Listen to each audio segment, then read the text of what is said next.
Good evening all my dear friends and student. मैं संतोष कुमार आप सभी को मैं अपना YouTube channel the art super coaching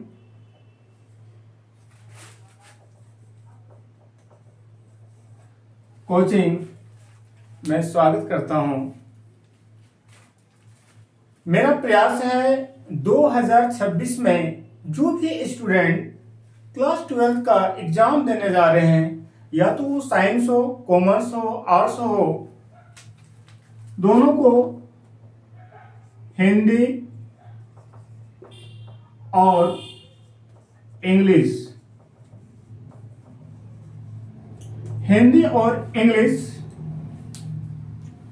BBI short question पढ़ाएंगे। और ये मेरा क्लास होगा मात्र 30 डेज का क्लास होगा, जिसे हम कहते हैं क्रैश कोर्स के माध्यम से भी जाना जाता है। तो क्रैश कोर्स के ही रूप में हम पढ़ाएंगे 30 दिन। और ये जो मेरा प्रयास रहेगा, कम से कम स्टूडेंट का मार्क्स जो है वो 60+ हो। 30 डेज का ही क्लास में आपको विद्वान नहीं बनना है, मार्क्स को कैसे उठाना है, हमें ये चीज देखते हुए और प्रयास रहेगा कि आपको बेहतर रूप में समझाएं, ताकि आपका समझ जब क्वेश्चन को सॉल्व करे तो उस समय क्वेश्चन को देखते ही लगे कि हाँ सर जो पढ़ा है वो बिल्कुल आज हमारे लिए सार्थक रूप में साबित हुआ। तो यही टॉपिक हम हिंदी और इंग्लिश, साइंस और कॉमर्स के लिए दोनों के लिए कॉमन रहेगा। बाकी बात हिस्ट्री, सोशियोलॉजी, इकोनॉमिक्स, ज्योग्राफी, ये सभी सब्जेक्ट रहेंगे, लेकिन साइंस और आर्ट्स कॉमर्स के लिए तीनों के लिए हिंदी और इंग्लिश कॉमन है। तो आज का क्लास जो होगा बेसिक क्लास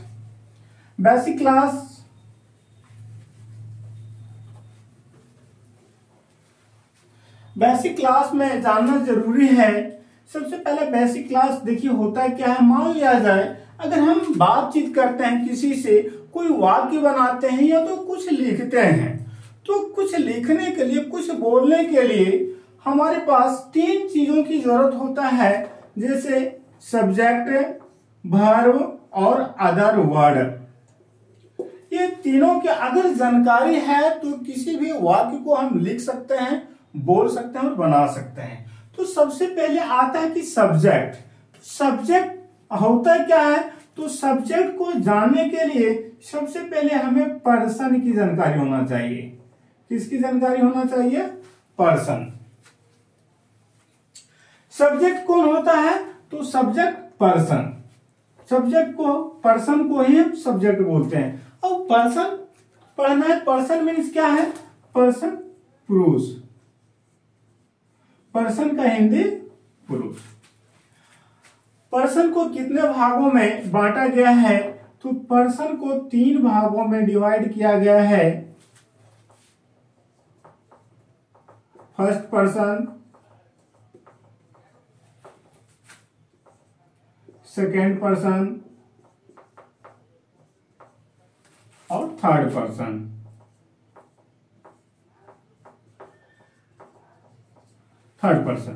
तो पर्सन को कितने भागों में डिवाइड किया गया है? 3 भागों में। फर्स्ट पर्सन, सेकेंड पर्सन और थर्ड पर्सन। अब देखिए फर्स्ट पर्सन, सेकेंड पर्सन और थर्ड पर्सन। तो फर्स्ट पर्सन को भी 2 भागों में बांटा गया है, सिंगुलर और प्लूरल। फर्स्ट पर्सन को कितने भागों में? 2 भागों में, सिंगुलर और प्लूरल। सिंगुलर में कौन है? आई और प्लूरल वी। सिंगुलर में आई और प्लूरल में वी। अब देखना है हमें कि जन्म से, नेचर से जो आई जो दिख रहा है, आई कैसा है? नेचर से देखें तो आई सिंगुलर, और नेचर से देखे तो वी सिंगुलर। लेकिन हमें नेचर से देखने से काम नहीं चलेगा, क्योंकि हमें यूजेज करना है। करना क्या है? पढ़ने के साथ साथ, ज्ञान के साथ हमें यूज कैसे करना है ये चीज सीखना है। तो हमें क्या पढ़ना होगा? इसकी यूजेज, कि हम यूज कैसे करें। इसके यूजेज क्या है? आई सिंगुलर और वी प्लूरल। अब यूज में देखते हैं, आई तो है सिंगुलर, आई क्या है? सिंगुलर और वी प्लूरल। लेकिन यूजेज में अगर देखा जाए तो यूजेज में जो है आई और वी दोनों प्लूरल है। दोनों क्या है? प्लूरल है। लेकिन जब आई और वी प्लूरल है तो फिर आई को रखे हम क्यों सिंगुलर के रूप में? तो हम आई का अस्तित्व है बचा हुआ, आई का भी अस्तित्व है। तो आई का जो प्रयोग हम करते हैं सिर्फ पास्ट में करते हैं। कब करते हैं? पास्ट में। और कौन सा पास्ट? वो भी होगा सिंपल पास्ट। सिंपल पास्ट में हम प्रयोग करते हैं किसका? आई को पास्ट के फॉर्म में। उसी समय आई जो होता है वो सिंगुलर होता है। आई कैसा होता है? सिंगुलर होता है। वहां की बात, आई और वी दोनों यूजेज में क्या होगा? प्लूरल। यहां तक समझ में अभी होगी। अब देखिए चलते हैं सेकेंड पर्सन। सेकेंड पर्सन को भी दो भागों में डिवाइड किया गया है, you you. Second person you. अब देखिए सेकेंड पर्सन यू तो है, लेकिन यू कैसा है? सिंगुलर और प्लूरल। सिंगुलर और प्लूरल। सिंगुलर में देखा जाए तो यू है और प्लूरल में भी देखा जाए तो यू है। लेकिन क्या यू सचमुच ये सिंगुलर है?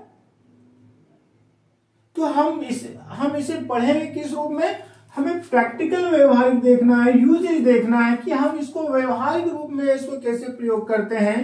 तो यूजेज में जब इसका हम पढ़ते हैं तो यूजेज में क्या बन जाता है? या तो सिंगुलर हो या तो प्लूरल हो। सिंगुलर हो या तो प्लूरल हो, लेकिन यूज में क्या होगा? प्लूरल। तो यू को आई से हम लोग क्या मानेंगे? प्लूरल। चाहे वो सिंगुलर में हो या प्लूरल में हो, लेकिन यूजेज से प्लूरल। थर्ड पर्सन को भी दो भागों में, सिंगुलर और प्लूरल। थर्ड पर्सन सिंगुलर में कौन है? He, she, name, it. सभी को मिला देने के बाद दे क्या हो गए? Plural. He, she, name, it ये सिंगुलर और they plural.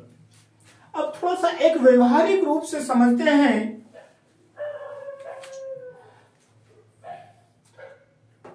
First person, second person और थर्ड पर्सन। फर्स्ट पर्सन कहते किसे हैं? फर्स्ट पर्सन कहते हैं बोलने वाले को। किसे कहते हैं? बोलने वाले को। फर्स्ट पर्सन किसे बोलेंगे? बोलने वाले को। और सेकंड पर्सन किसे बोलते हैं? सुनने वाले को। सेकंड पर्सन सुनने वाले को। और थर्ड पर्सन जिसके बारे में बोला जाए, जिसके बारे में बोला जाए, जिसके बारे में बोला जाए। ध्यान रखना है, person means pros. First person उसे कहते हैं बोलने वाले को, सेकेंड पर्सन सुनने वाले को, और थर्ड पर्सन जिसके बारे में बोला जाए। तो I, we, you. I, we, you कौन सा person? First person, second person. अब नोट करना है क्या, दुनिया में जितने भी सारे चीज जो हमारे नजर में, जो हमें दिखता हो, जो एक इमेजिंग रूप में हम फीलिंग करते हैं, किसी की कल्पना करते हैं, उसका इमेज बनता हो, वो कौन सा पर्सन कहलाएगा? वो थर्ड पर्सन। कौन सा पर्सन? Third person. जैसे मान लिया जाए हमारे हाथ में क्या है? मार्कर। मार्कर कौन सा पर्सन है? थर्ड पर्सन है। हमारे सामने क्या है? बल्ब। बल्ब कौन सा पर्सन है? थर्ड पर्सन है। हमारे सामने क्या है? बोर्ड। बोर्ड कौन सा पर्सन है? Third person. क्योंकि अभी मैंने बताया आई वी यू को छोड़कर, आई वी यू को छोड़कर दुनिया की सारे चीज क्या कहलाएंगे? Third person. इसी नोट कर लेना है, इसे लिख लीजिए। अब कुछ नोट में हम लोग लिखते हैं, अगर ये समझ में आ गया तो ठीक है। अगर हम नोट करते हैं,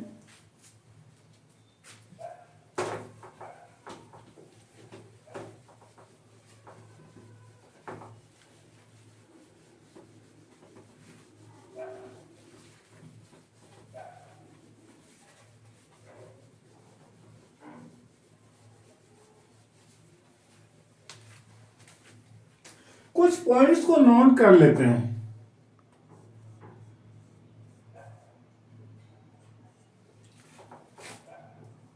आई वी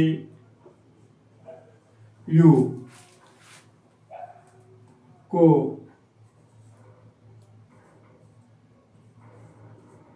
छोड़कर दुनिया का सारा चीज, सारा चीज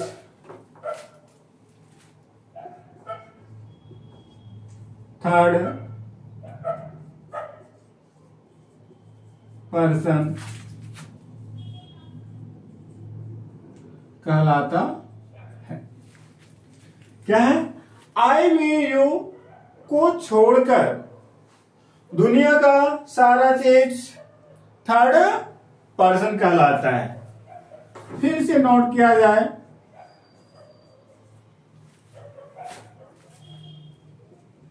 आई वी यू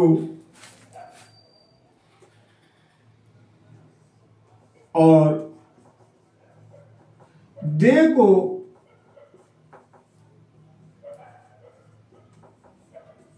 छोड़कर दुनिया का सारे चीज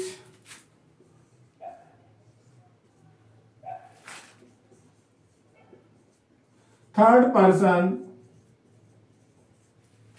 सिंगुलर नंबर कहलाता है।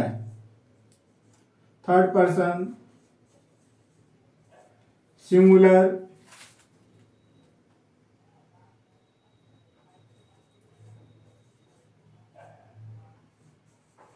नंबर कहलाता है।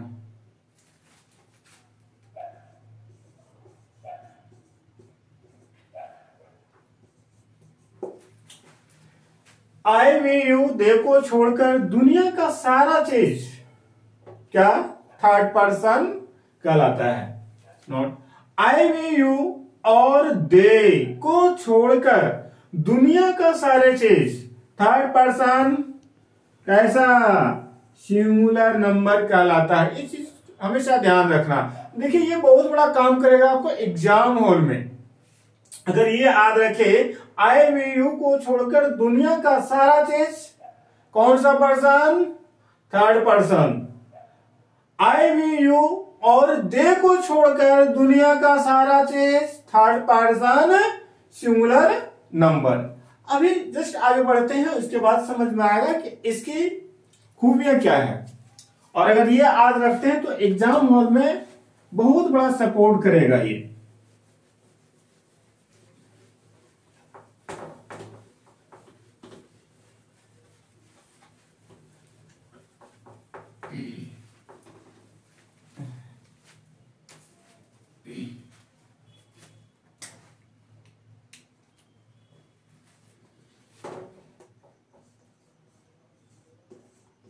नाउन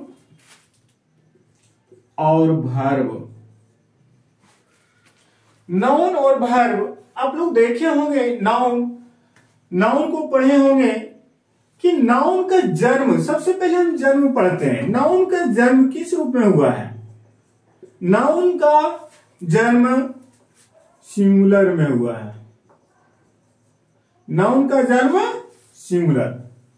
नाउन का जब जन्म सिंगुलर हुआ तो हमें प्लूरल बनाने के लिए यस या तो एस का प्रयोग करते हैं। वर्ब का जन्म प्लूरल में हुआ है। वर्ब का जन्म प्लूरल में। अब इस वर्ब को हम सिंगुलर बनाने के लिए एस या एस का प्रयोग करते हैं। नाउन का जन्म सिंगुलर, एस या एस लगा करके हम इसे क्या बनाते हैं? प्लूरल। और वर्ब का जन्म प्लूरल, एस या एस लगा के इसे हम क्या बनाते हैं? सिंगुलर बनाते हैं। क्या बनाते हैं? एस या एस लगा करके सिंगुलर और प्लूरल। अब इससे हमको फायदा क्या है, ध्यान देना। सबसे पहले हमें याद होना चाहिए कि किस वर्ड को, किस शब्द को किस रूप में जन्म हुआ है। जब तक इसकी ज्ञान नहीं है तब तक अगर पूरा ग्रामर पढ़ लें फिर भी हमें सफलता नहीं मिलेगी। तो अभी नोट में हम लिखवाए कि आई वी यू है क्या? आई वी यू है क्या? और आई वी यू दे, इसमें क्या अंतर है? तो आपको वहां लिखवाए आई वी यू दे। ये चार शब्द जो आया, चार वर्ड जो आया, ये क्या है? इसको बोलते हैं प्लूरल। क्या है ये? प्लूरल है। तो जब हम प्रयोग करते हैं सब्जेक्ट, वर्ब, ऑब्जेक्ट, क्या है? एक वाक्य को, सेंटेंस को बनाने के लिए हमें तीन चीजों की जरूरत होता है, सब्जेक्ट, वर्ब और अदर वर्ड। तो सब्जेक्ट अगर मेरा मान लिया जाए सिंगुलर है, सब्जेक्ट कैसा है? सिंगुलर है, तो वर्ब क्या लगाएंगे? सिंगुलर लगेगा। वर्ब क्या लगेगा? वर्ब भी मेरा होगा सिंगुलर। अगर सब्जेक्ट क्या कैसा हो? सिंगुलर, तो वर्ब कैसा होगा? सिंगुलर। वर्ब क्या लगाएंगे? सिंगुलर। अब देखिए आई वी यू दे, अगर हमें ये सब्जेक्ट के स्थान पे अगर मिल जाए तो क्या हम वर्ब में एस या ई एस का प्रयोग करेंगे? बिल्कुल नहीं होगा। क्यों नहीं होगा? क्योंकि वर्ब का जन्म ही प्लूरल में हुआ है और सब्जेक्ट हमें क्या मिला? प्लूरल। तो इसके ज्ञान होना बहुत जरूरी है। जब तक इस चीजों की ज्ञान नहीं है तब तक आप क्वेश्चन को सॉल्व नहीं कर सकते हैं। अब क्या है? सब्जेक्ट अगर सिंगुलर है, अगर मान लिया जाए सब्जेक्ट कैसा हो? प्लूरल हो। सब्जेक्ट कैसा हो? प्लूरल हो, तो ये वर्ब कैसा लेगा? ये वर्ब भी जो है वर्ब प्लूरल लेगा। कैसा लेगा? प्लूरल। तो वर्ब अगर सब्जेक्ट प्लूरल तो वर्ब क्या लेगा? प्लूरल। सब्जेक्ट सिंगुलर तो वर्ब कैसा चाहिए? सिंगुलर। अब सब्जेक्ट सिंगुलर क्या बताए थे? सब्जेक्ट सिंगुलर आपको बताए थे आई वी यू दे को छोड़ करके, तो क्या है? He, she, name. He, she, name, it. He, she, name, it. अब ही, शी, नेम, नेम ध्यान दीजिएगा, दुनिया का जो भी वस्तु है, जितने भी वस्तु है, वो सबका कुछ ना कुछ नाम है। बिना नाम का कोई वस्तु नहीं है। तो दुनिया में जो भी वस्तु देख रहे, जो भी नाम मिल रहा है, वो है क्या? सिंगुलर है। अगर वो सिंगुलर है तो वर्ब हम क्या लगा देंगे? सिंगुलर लगाएंगे। भूल से भी हम प्लूरल नहीं लगाएंगे। लेकिन यही फिर एक क्वेश्चन आता है, यही थोड़ा सा संकेत में हमें फंसा डालता है कि सर नाम तो है, नाम ठीक है सिंगुलर है, लेकिन कहीं नाउन प्लस नाउन मिल जाए, noun plus and noun, noun and noun, noun मिले, जैसे मान लिया जाए, देखिए ये नाउन है, क्या है ये नाउन है, नाउन एंड नाउन। अगर हमें एक वाक्य में अगर दो नाम मिल जाए तो क्या वो भी सिंगुलर होगा? नहीं। वैसे अवस्था में ये नाउन और नाउन दोनों को अगर एक ही वाक्य में अगर मिला दिया जाए तो ये नाउन एक से अधिक नाउन हो जाता है। तो जब कोई भी वस्तु एक से अधिक हो जाए तो उसे सिंगुलर नहीं, हम क्या कहते हैं? प्लूरल कहते हैं। क्या कहते हैं? प्लूरल कहते हैं। तो पर्सन में अगर किसी तरह की परेशानी हो तो इसको विस्तार से एक बार समझ लीजिए। पर्सन की डाउट हमेशा के लिए इस क्लास में खत्म हो जाएगा। तो आज का मेरा क्लास जो था वो पर्सन का था। अगर आपको 2026 में एग्जाम देना है तो आप हमारे YouTube चैनल से जुड़े, और मैं चाहता हूं कि पूरे बिहार में मेरा द आर्ट सुपर कोचिंग को अपने दोस्तों के साथ, अपने रिश्तेदारों के साथ शेयर करें ताकि उनका भी एक मार्गदर्शन मिले और उन्हें भी एग्जाम में सपोर्ट मिले, ताकि मेरा जो मेहनत है, मैं जो भरपूर प्रयास कर रहा हूं 60+ मार्क्स का, और मात्र वो क्लास जो होगा 30 डेज का होगा। कितने दिनों का? 30 डेज ही। अगर आप मेहनत कर लिए हमारे साथ तो मेरा पूर्ण विश्वास है कि आपका मार्क 60+ आएगा। दैट्स